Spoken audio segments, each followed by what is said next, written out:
오늘 얘기하고 싶은 이야기는 네오라는 회사에 대해서 제가 좀 더 디테일하게 부연설명을 하고 싶어서 이 채널에다 출연을 했는데, 네오라는 회사가 어떤 회사냐면 그 애견 관련된 소프트웨어를 개발을 해서 애니땡땡이라는 앱을 구글 플레이 스토어에 등재시켜요. 그러고 나서 이제 가상화폐를 발행을 해서 싱가포르에 있는 코인베넷에 이제 7월 3일날 상장을 시켰거든요. 근데 이제 네오라는 회사가 왜 문제가 있냐고 제가 이 자리에 나와서 다시 또 방송을 하게 됐냐면, 네오넷에 양이라는 친구분이 등장을 해요. 네오넷이라는 회사를 이용해서 이희진이 지금 구치소에 들어간 지 3년이 됐는데 반성은 안 하고 있고, 숨겨둔 그 비자금을 갖고 가상화폐 비트코인 쪽으로 돈을 숨겨서 지금 사업을 하고 있는 것으로 지금 굉장히 충격적인 얘기거든요. 3년 동안 재판을 받으면서 반성을 해야 되고 피해자들과 원만한 합의를 해야 될 그런 사람이 숨겨둔 돈으로 거기서 사업을 하고 있고, 그거를 또 300억에 또 팔려고, 감옥 안에 팔려고 구체적인 MOU 양해각서랑 자필 편지까지 제가 입수를 하게 돼요. 굉장히 충격적인 내용 아닌가요? 굉장히, 그쵸? 네. 세상에 이게 시사전을 통해서 알려졌지만 지금 아직까지도 이 문제가 많은 사람들이 알고 있어야 되고, 그 검찰에서도 인지를 하고 있어야 될 것 같아서 제가 다시 출연하게 됐습니다.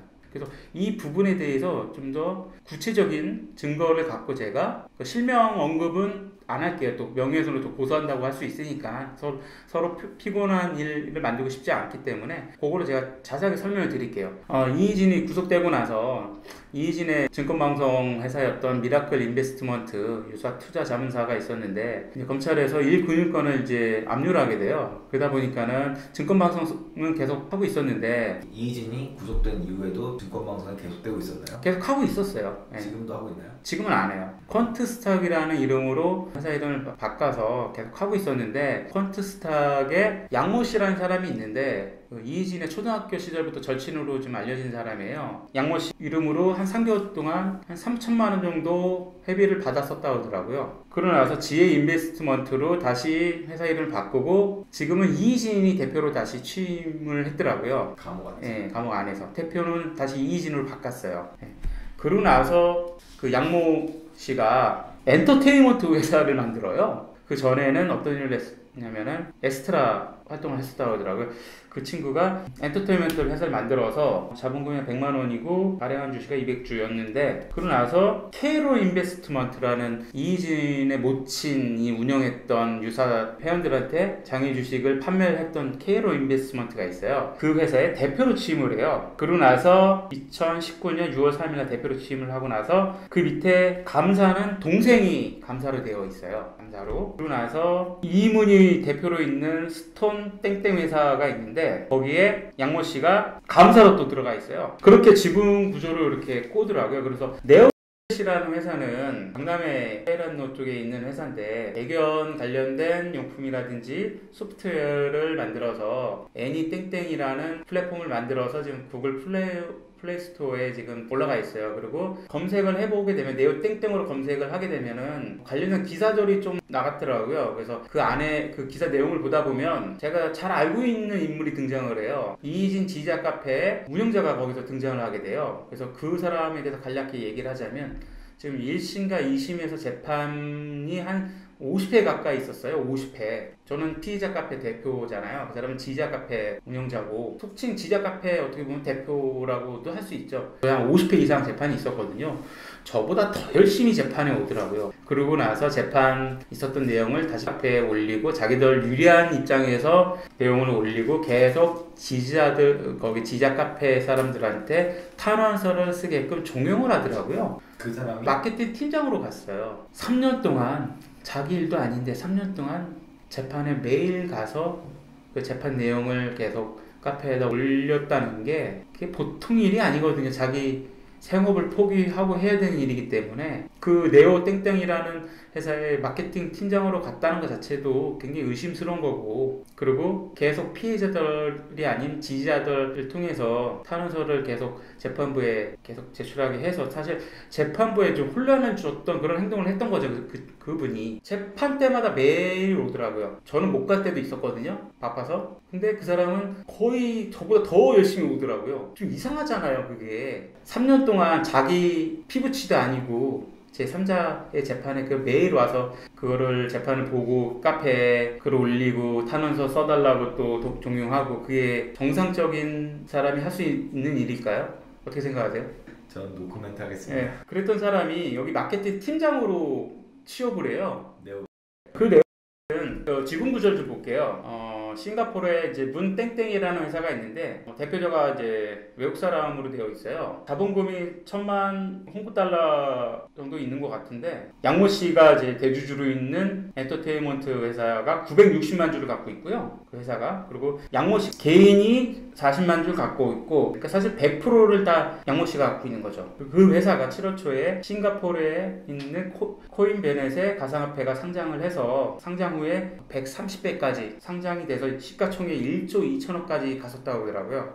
이 관련된 내용을 제보한 사람이 있는데 이 사람이 이 사건을 제보를 하게 된 이유가 네오땡땡이 코인베넷에 상장을 해서 1조 2천억까지 상장하는 것을 보고 자기 지인들끼리 돈을 모아서 이 회사를 네오땡땡을 300억에 살려고 했었다고 하더라고요. 네오땡땡은 코인베넷에 상장한 땡머니를 실질적으로 갖고 있으니까 네. 그러니까 1조 2천억짜리를 300억에 살 수 있다라고 생각을 했던 거네요. 그죠. 1조 2천억까지 가는 걸 보고 300 주고 사서 그거 300억을 금방 회수할 수 있을 거로 판단을 해서 그거를 정말 살려고 이 MOU까지 각서까지 단계까지 갔었는데 결정적으로 계약이 파기된 게 이희진의 자필 편지가 공개가 되면서 구치소에 있었던 이희진이 자필 편지를 보내게 돼요. 이희진이 자기들한테 경영권을 달라고 이렇게 요구를 한다고 하더라고요. 그러면서 자기가 매각을 반대한다. 그렇게 돼서 제보자분이 열이 받아서 제보를 하게 된 것 같아요. 그래서 이게 세상에 알려지게 된 거죠.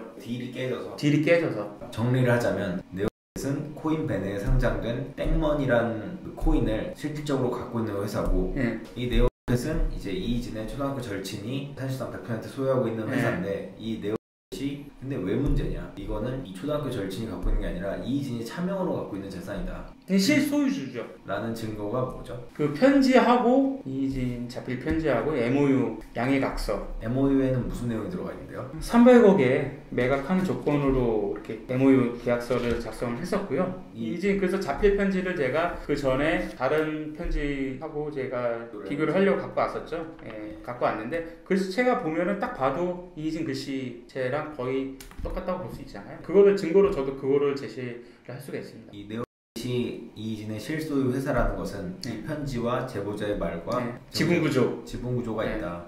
그래서 이제 네오넷이 근데 왜 문제냐라고 하면 3년 동안 반성은커녕 막강한 변호사들을 통해서 1심과 2심에서 계속 무죄를 주장을 하고 있고 그 은닉한 차명 재산을 갖고 막강한 변호사들을 고용해서 계속 무죄를 주장을 하고 있고 그 남은 자금을 갖고 자기의 초등학교 절친을 이용을 해서 회사를 또 설립을 해서 그거를 싱가포르에 있는 가상화폐 시장에 그걸 상장을 통해서 비트코인 가상화폐 시장을 또 시세 조정을 한 것 같아요. 시세 조정을 통해서 거기서 300억의 또 매각 차익을 또 보려고 했었던 게 굉장히 전 충격적이라고 저는 생각을 해요. 이게 세상에 알려져서 이게 또 다시 한번 이슈가 돼서 또 한번 처벌을 강력하게 받아야 된다고 저는 생각을 해서 그래서 우리 김태형 기자님한테도 연락을 한 거고 그래서 9월 20날 재판이 연기가 돼서 이제 항소심 선고가 좀 남아 있는데 추석이 이제 얼마 안 남았어요. 9월 12일부터 이제 추석인데 제가 9월 11일 날 저희 진정서를 작성을 해서 이제 마지막으로 제출하려고 진정서 연명부를 제가 지금 저희 피해자 카페에 올려놨어요. 그래서 지금